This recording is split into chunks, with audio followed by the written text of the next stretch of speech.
A lot of things have changed in 10 years. I will say 10 years back, very few people would have believed that these startups, these toys, these little things that make noise in economic times, whatever, they're one day going to go public. No one believed that to be true. Even early stage VC were hoping that was true, but we didn't know till it's happened, right?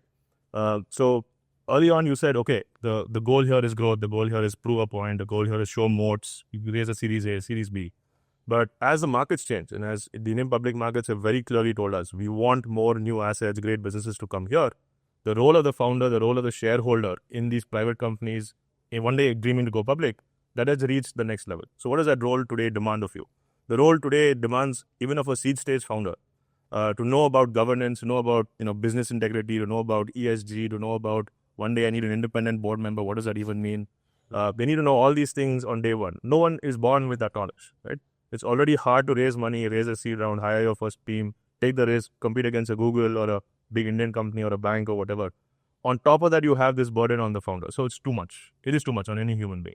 So good investors have started in the early stage laying out this template of what the next 10 years are going to look like, what the next 10 years are going to demand of the founding team. What role we will play in year one as a seed investor is very different from what role we play in year 5 when you raise $100 million if this thing has worked, right? So all of us are evolving our roles as the company goes through this life cycle.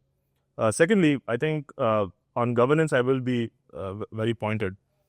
Most founders didn't have to care about governance in the early stages because if you looked at the US, and that's the by far the largest market for innovation globally, $60 trillion market cap, right, in the United States, they haven't cared for governance even when they were going public. If you remember Facebook's IPO, it crashed 50% in 6 months. Some reporting was off.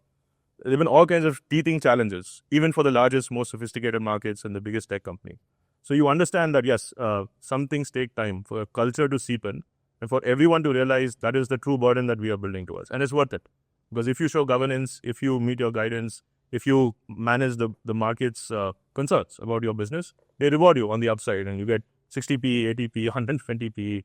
It clearly shows you that the market believes in your story.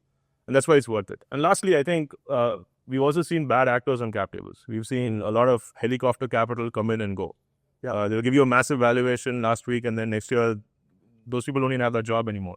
So who's really answering for this capital, 100 million that just came in? So you had to, as investors and founders who are local and building these businesses, also have to deal with new risks that you didn't even imagine would be a problem. No one would have told me 10 years back that $100 million coming into your company is a problem. I would have said that's a damn good outcome. That's a great achievement. 5 years later, when the partner who made that deal is no longer in that firm, suddenly, okay, who's answering for this 100 million? That's a problem, right? So I think you learn also along the way.